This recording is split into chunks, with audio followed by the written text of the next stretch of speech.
Alléluia. Yes. Bon matin tout le monde. Vous allez bien? Oui, je vais bien par la grâce de Dieu. Merci.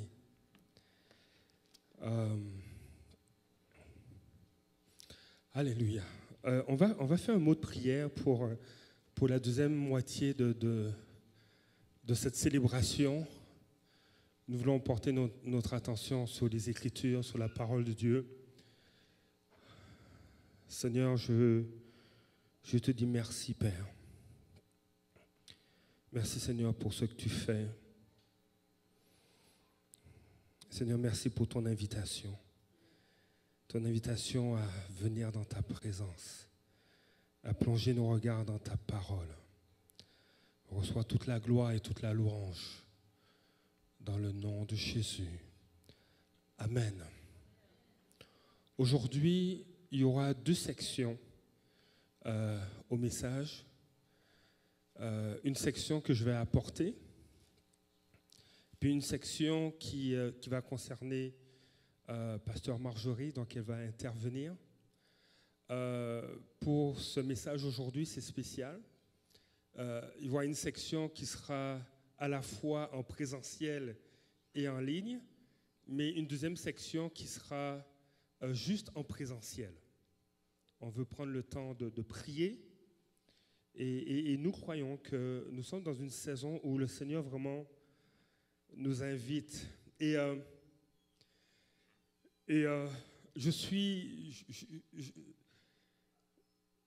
donné un titre. J'ai donné un titre. Et puis le titre semble paradoxal. Parce que c'est « Sors dans le désert ».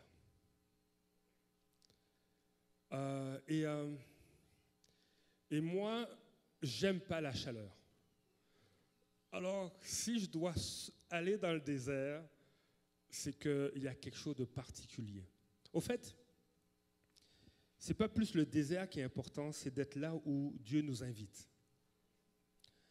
Et lorsqu'on considère la vie de ceux et celles qui se sont confiés en Dieu, qui ont mis leur confiance en lui, l'ont reconnu comme Dieu, comme le Seigneur de leur vie, lorsqu'on considère tous ces hommes et ces femmes qui, oui, ont reconnu leur faiblesse.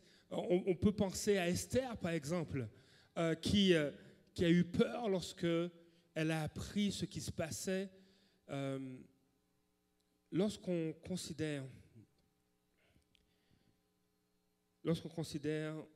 et on reconnaît nos erreurs, nos péchés, tous ceux et celles qui se sont confiés en Dieu étaient des hommes ordinaires, des femmes ordinaires, mais sans nul doute qui ont vécu une vie extraordinaire. Comme je vous disais, juste à penser à Esther, Mardochée lui informe de la situation, elle a peur, mais elle est allée dans la prière. Elle est allée se tenir devant Dieu et on a l'impression que c'est une autre femme qui a pris le relais. En fait, c'est la même femme, mais Dieu l'a fortifiée. Et elle a vu l'extraordinaire de Dieu se manifester dans sa vie.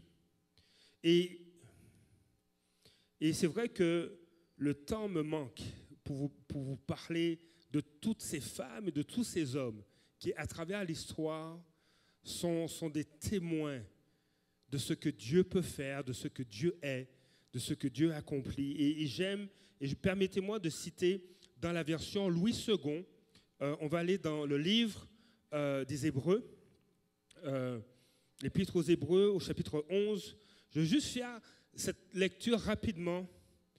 Et l'auteur dit au verset 32, « Et que dirais-je encore, car le temps me manquerait pour parler de Gédéon, de Barak, de Samson, de Jephthé, de David, de Samuel et des prophètes qui, par la foi, vainquirent des royaumes, exercèrent la justice, obtinrent des promesses, fermèrent la gueule des lions, éteignirent la puissance du feu, échappèrent aux tranchants de l'épée, guérirent de leur maladie, furent vaillants à la guerre, mirent en fuite des armées étrangères. » Verset 35, des femmes recouvrèrent leur mort par la résurrection, d'autres furent livrées au tourment et n'acceptèrent point de délivrance afin d'obtenir une meilleure résurrection. Ces héros cités dans ce passage, ces héros de l'Ancien Testament, nous laissent cette première chose. Ils témoignent de leur foi. Ils ont témoigné de leur foi en Dieu par leurs paroles et par leur action. Mais la suite du livre aux Hébreux, au chapitre 12, dit que ces témoins, en fait, entourent tous les croyants. Nous, donc aussi, puisque nous sommes entourés d'une si grande nuée de témoins, et c'est une image que l'auteur utilise, mais on a l'impression que tous ces hommes et toutes ces femmes qui ont marché avec Dieu, qui ont eu confiance en lui, qui étaient faits de la même chair, du même ADN que nous. L'auteur prend cette image et dit, mais ils sont comme autour de nous et ils nous regardent. C'est juste une image, parce que aucun passage dans les Écritures ne rend ce témoignage que ceux qui ont marché avec Dieu sont en train de nous regarder. Non. Les anges nous regardent, Dieu nous regarde, Dieu est à côté de nous. Mais l'auteur prend cette image et il la ramène à l'image d'un stade. D'un stade où les athlètes courent. Que ce soit un stade d'athlétisme, que ce soit une aréna, ou que ce soit sur un terrain de basket, il y a les spectateurs qui regardent des athlètes performer. Et en quelque part, c'est une invitation à réaliser que des hommes et des femmes nous ont précédés et ils laissent ce témoignage qu'ils ont fait confiance à Dieu, qu'ils ont marché avec lui et que Dieu a fait en sorte que des hommes et des femmes ordinaires ont vécu une vie extraordinaire. Et que ce qu'ils ont vécu avec Dieu nous est aussi proposé aujourd'hui et même de façon plus excellente.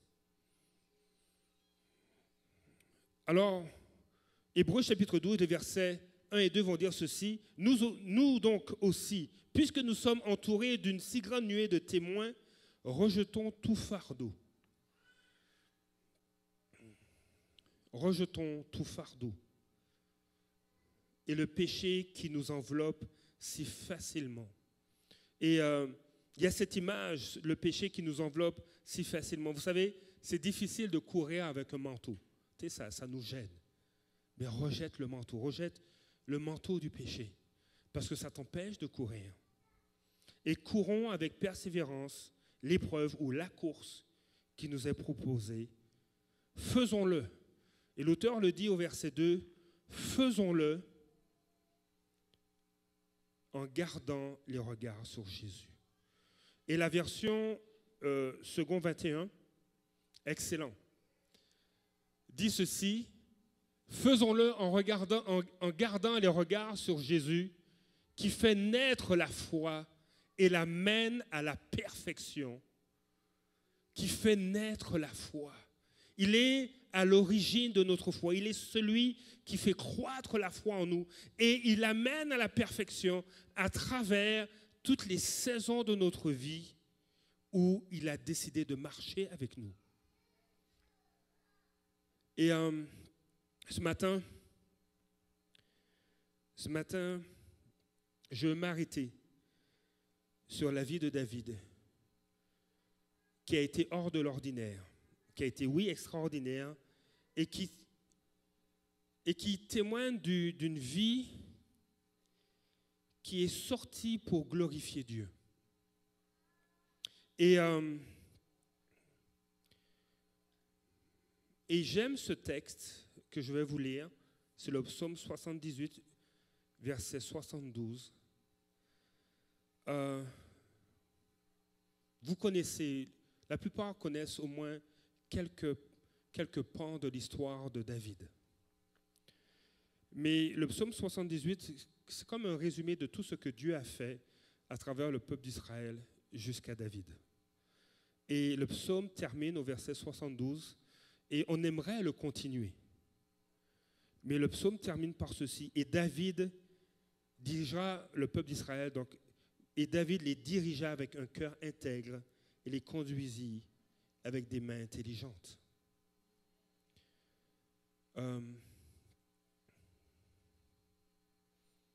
Je crois que Dieu veut remplacer le nom de David par ton nom.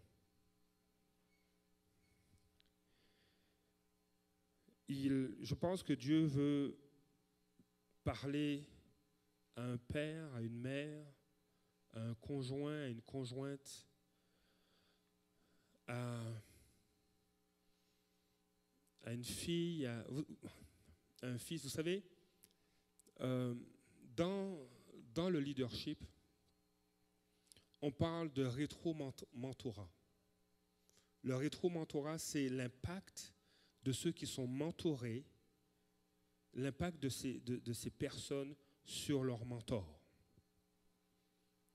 Dans le leadership, il y a un auteur qui a écrit un livre qui s'appelle le leadership 360 degrés, c'est-à-dire c'est celui qui est un superviseur ou qui est un gestionnaire qui, à travers son travail, a un impact sur ce gestionnaire ou ce superviseur, un impact positif.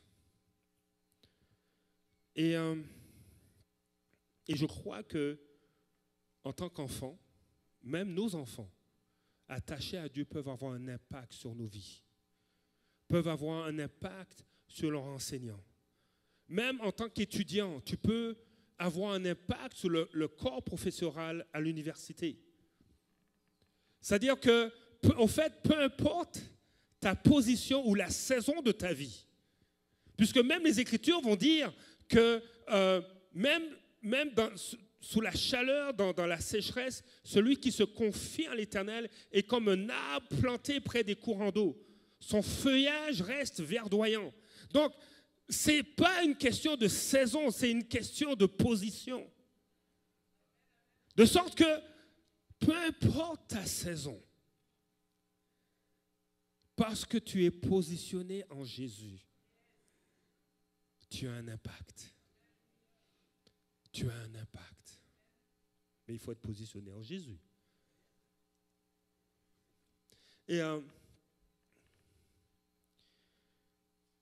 Et oui, la vie de David a été extraordinaire.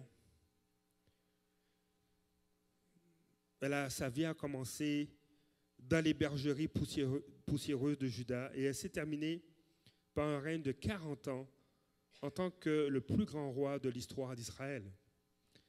Mais entre être derrière les brebis et être sur le trône d'Israël, il y a un entretemps.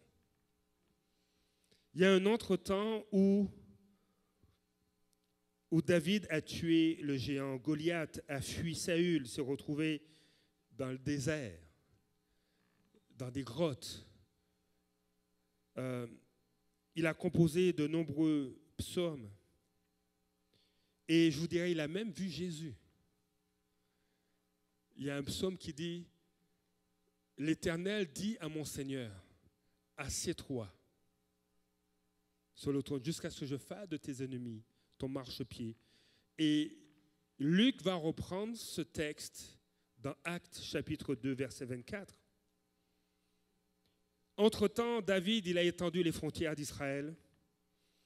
Il a eu des réalisations remarquables. Mais je crois que ce témoignage concernant David, à travers le psaume 78, verset 72, qui dit « Et David les dirigea avec un cœur intègre et les conduisit avec des mains intelligentes. » Ce témoignage ne s'est pas bâti tout seul. Je crois, et je vais vous proposer qu'il y a 4 mots qui décrivent la manière dont Dieu a formé David, a transformé David. Et ces 4 mots sont la solitude, l'ombre, la réalité et le Saint-Esprit. Ça fait un acrostiche, ça fait sors. Sors de ta grotte. Sors de ta chambre, va dans le désert. Et j'ai dit, waouh, j'ai 10 minutes. Je me suis donné 10 minutes encore, 12-13 minutes. Je vais faire peut-être les 2 premiers points. Mais, tu sais, c'est comme si, en fait, Dieu veut qu'on sorte pour aller dans un lieu de solitude avec lui. Un lieu loin du bruit. Il y a des moments, il y a des saisons dans notre journée où nous avons vraiment besoin de ça. Que ce soit pour commencer notre journée ou pour la terminer, ou les deux, nous avons besoin d'aller dans la solitude avec Dieu. Et la solitude est synonyme aussi d'intimité. La solitude est aussi synonyme de silence. Et je ne sais pas si vous avez remarqué, il y a beaucoup de bruit, il y a toujours du bruit. Toujours. Et c'est effrayant de ne plus rien entendre. Récemment, à Québec, et dans certaines régions du Québec, nous avons eu des coupures de courant dans certains secteurs de la ville. Et puis c'était spécial, c'était le silence. Tu entendais les voisins, des fois, qui claquaient la porte pour sortir. Moi, c'est vraiment, ça crée une atmosphère particulière. On dirait que ça génère une certaine forme d'anxiété, d'inquiétude. Donc vers 2 heures du matin, j'ai entendu une gagne de jeunes courir dans la rue. Tellement c'était silencieux qu'eux, on les entendait. Mais dans les moments de solitude avec Dieu, quand Dieu t'invite à un temps d'arrêt avec lui, un temps seul, ce moment-là nous amène dans les profondeurs de sa présence. David a été un des rares hommes à entendre la parole de Dieu dans le psaume 110, verset 1 de David, psaume, parole de l'Éternel à mon Seigneur, assieds-toi à ma droite jusqu'à ce que je fasse de tes ennemis ton marchepied. Et ce texte est repris dans Acte 2, les versets 34 à 36. Acte 2, versets 34 à 36 dans la version Louis II. Car David n'est point monté au ciel. Et dans le contexte, c'est très simple. David n'est point monté au ciel, mais il dit lui-même, le Seigneur a dit à mon Seigneur, assieds-toi à ma droite. Verset 35. Jusqu'à ce que je fasse de tes ennemis ton marchepied. Que toute la maison d'Israël sache donc, avec certitude, que Dieu a fait Seigneur et Christ, ce Jésus que vous avez crucifié. Pierre est en train de témoigner, de reprendre le psaume 110 et de dire, ce Seigneur à qui l'Éternel a dit, assieds-toi à ma droite, ce Seigneur est celui et ce Jésus qu'ils ont crucifié. Et David a entendu Dieu dire à ce Seigneur, dire à Jésus, assieds-toi à ma droite. Pourquoi? Parce que David était habitué à passer du temps seul avec Dieu. Le Saint-Esprit n'habitait pas en David. David n'était pas régénéré. Il n'était pas une nouvelle créature en Jésus-Christ. Mais sa solitude, son intimité avec Dieu, l'a conduit à entendre la voix qui compte, la voix de Dieu. Et cet été, je veux te proposer de prendre des temps de solitude, pas tout seul, avec Dieu. Prends des temps de solitude, sors. Parce que David a connu des temps de solitude. Dieu a accompli les plans qu'il avait sur sa vie. Parce que David connaissait des temps de solitude. Son cœur est devenu malléable entre les mains de Dieu.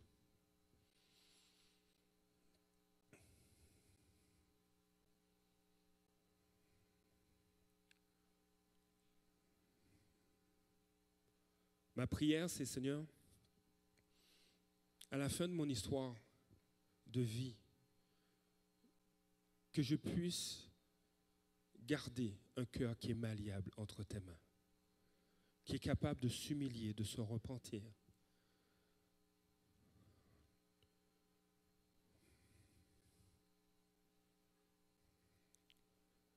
Et je crois que vous l'avez entendu dans Hébreux chapitre 11, au verset 32, l'auteur a énuméré des héros de la foi. Et parmi ces héros, au verset 32, oui, il y avait le nom de Samson, de Samuel, mais il y avait aussi le nom de David. Et je crois que à la fin de ton histoire, Dieu veut garder ton nom dans la liste des héros de la foi. Alors j'ai bien dit garder. Parce que vous allez, si vous prenez le temps de lire, que ce soit dans le livre de l'Apocalypse, par exemple, il y a cette mention, ou même dans les Écritures, il est mentionné, ne retire pas mon nom de ton livre de vie. Il n'est pas dit, ajoute mon nom dans le livre de vie.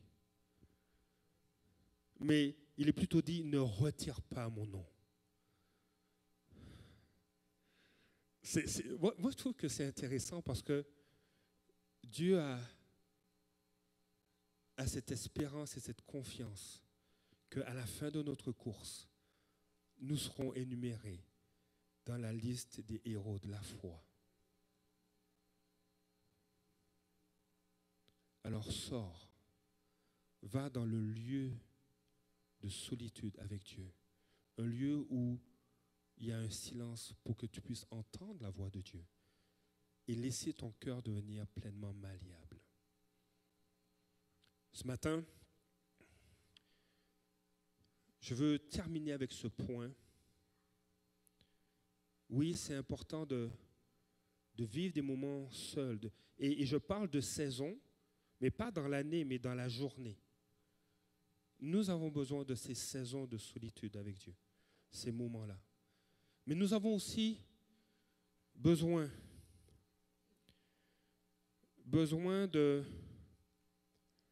d'être conduits à demeurer à l'ombre de Dieu ou à l'ombre du Tout-Puissant. Nous avons besoin d'être conduits et de nous laisser former dans l'ombre, à l'abri des regards. Il y a des moments où nous avons besoin d'être à l'ombre de Dieu et de le laisser nous transformer et nous former.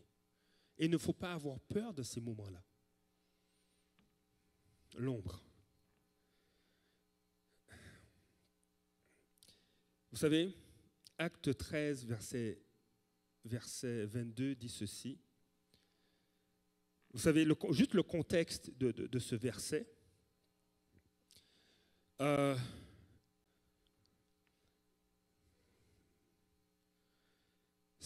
Dieu avait rejeté Saül, le premier roi d'Israël. Et là, Dieu a dit, mais je vais placer un homme selon mon cœur. Et quand il le dit à Samuel, on est dans ce contexte un peu. Écoutez, oui, je le prends dans le Nouveau Testament, mais Acte 13, verset 22 cite un passage de l'Ancien Testament. Il dit ceci: mais Dieu l'a rejeté, en parlant de Saül, du roi Saül, et leur a choisi un roi.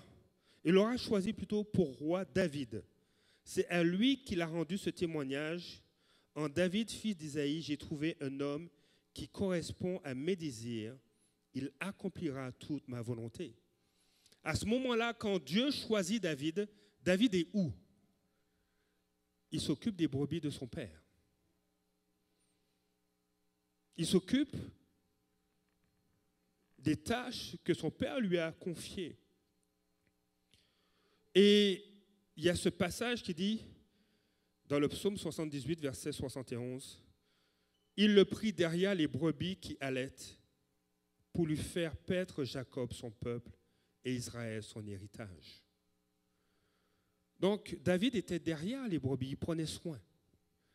Il était dans l'ombre, à l'écart, mais c'était un homme qui a appris à demeurer à l'ombre du Tout-Puissant. Et vous connaissez, et quand j'ai cité ce passage, que Dieu veut qu'on demeure à l'ombre du Tout-Puissant, c'est le psaume 71, verset 1. Celui qui demeure sous l'abri du Très-Haut repose à l'ombre du Tout-Puissant. J'ai dit quoi? 71, hein? Oui, en plus, c'est écrit 91. Non, c'est vrai. Mais oui, effectivement, c'est le psaume 91, verset 1. Celui qui demeure sous l'abri du Très-Haut repose à l'ombre du Tout-Puissant. Et écoutez ça, la traduction littérale serait « assis dans la retraite secrète du Très-Haut, il est logé où il passe la nuit à l'ombre du Puissant. » Donc, traduction littérale. Assis dans la retraite secrète du Très-Haut, il est logé, il passe la nuit à l'ombre du Puissant. En hébreu, c'est Shaddai, d'où El Shaddai. Il passe la nuit, il est logé à l'ombre du Puissant. Et je réalise que c'est bien mieux que la Batcave de Batman. Okay? C'est vraiment mieux. Okay? Ou pour les personnages de fiction féminins, c'est mieux que le manoir de Lara Croft, okay? Qui est une archéologue. Mais honnêtement, c'est mieux que la maison de Lionel Messi. J'ai vu une vidéo, c'est intense sa maison. C'est intense. Joueur de soccer, en Floride, il y a même un ascenseur. C'est immense. Mais laisse-moi te dire que demeurer à l'ombre du Puissant, c'est plus le fun. C'est plus le fun. C'est wow. Parce que il y a un lien entre être, quand tu es à l'ombre du Tout-Puissant, quand tu es logé dans la retraite secrète de Dieu, tu n'es pas agité. Tu es comme Jésus dans la barque en pleine tempête qui dort. Parce qu'il y a le shalom, il y a la paix. Et la pensée, la notion de shalom vient aussi avec la notion de repos. Il y a un repos. Et le mot repos vient avec la pensée de Shabbat, de sabbat. Il y a un poids de la présence de Dieu, du repos de Dieu, du shalom, de la paix de Dieu qui se manifeste. Pourquoi?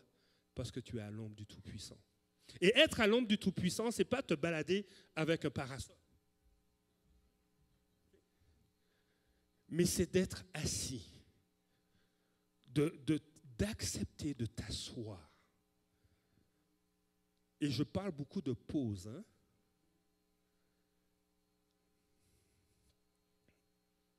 Mais on doit faire des pauses. je suis en train je tâche d'exercer une correction dans ma vie. C'est difficile, les amis. Et donc, j'apprends à me lever à d'autres heures le matin.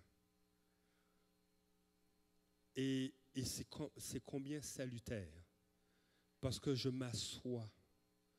Et je dis, Seigneur, accorde-moi d'aller dans ton ombre, dans ta retraite secrète.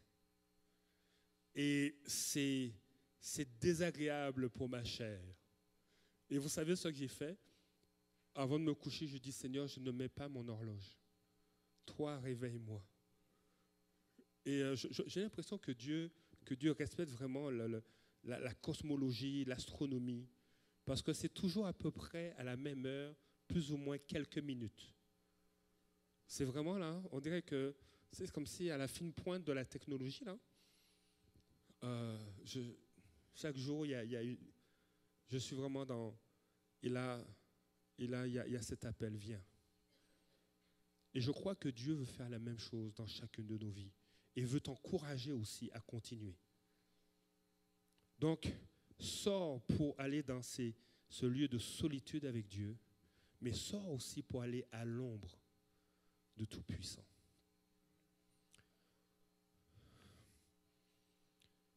Il y a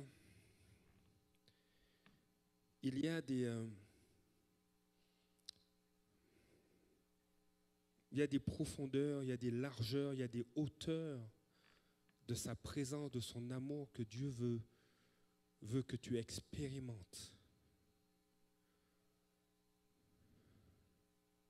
Et cela n'est possible qu'à travers Jésus-Christ. Et entre autres, ça nous fait réaliser tout l'honneur qu'on doit avoir envers Jésus. Parce que c'est lui qui est le chemin. Celui qui est la vérité, celui qui est la vie. Et les deux autres points, je les amènerai à une prochaine occasion.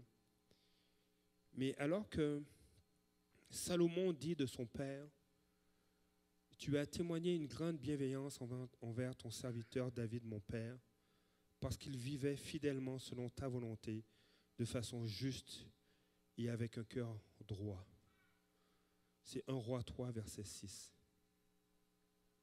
Tu lui as conservé cette grande bienveillance et tu lui as accordé un fils qui siège aujourd'hui sur son trône. Et au verset 9, il y a Salomon qui est conscient de la grâce et de la présence de Dieu sur la vie de son père. Il est conscient que il ne peut pas chausser les souliers de son père. C'est trop grand. C'est trop grand pour lui. Et il va dire à Dieu, veuille donc donner à ton serviteur l'intelligence nécessaire pour administrer la justice pour ton peuple, afin qu'il sache discerner entre le bien et le mal. Sans cela, qui pourrait administrer la justice pour ton peuple qui est si nombreux? L'homme qui est considéré comme le plus sage confesse que mon père, oui, Psaume 78, verset 72, a conduit le peuple avec sagesse, avec intelligence. Mais moi, sans ton secours, Seigneur Dieu, je ne peux rien faire. Et nous aurons l'occasion d'en parler, mais nous avons besoin de l'esprit de vie pour accomplir tout ce que Dieu désire faire à travers ta vie. Tu as besoin du Saint-Esprit. Tu as besoin de te soumettre au Saint-Esprit.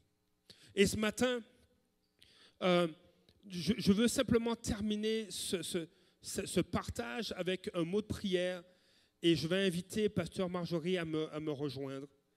Mais sache qu'il y a cet appel que Dieu te lance à sortir. Il te dit, sors, viens dans le lieu de solitude avec moi parce que je veux te parler. Viens avec ma parole. Viens avec ta Bible et laisse-moi te parler. Viens, accepte de venir à l'ombre du Tout-Puissant. Il n'y a pas de condition, si ce n'est de donner ta vie à Jésus, de mettre ta confiance en lui, de te repentir de tes péchés, d'abandonner. Tu peux justement faire ça comme ça, lancer tes souliers, dire, mais voici ma vie, il y a des choses qui étaient de la scrap, je te demande pardon, j'ai besoin d'être à l'ombre du Tout-Puissant, parce que tu veux me parler. Permets-moi de prier, et au terme de... Et vous inquiétez pas, pour mes souliers, ils ne vont pas se perdre. Au terme de la prière, la diffusion en ligne va s'arrêter parce que nous avons une annonce et une pensée aussi à partager à l'Assemblée. Mais permettez-moi de prier. Qui veut vivre des moments de solitude avec Dieu? Qui veut se trouver assis dans la retraite secrète de l'Éternel, à l'ombre du Puissant? Alors on va simplement se lever et prier.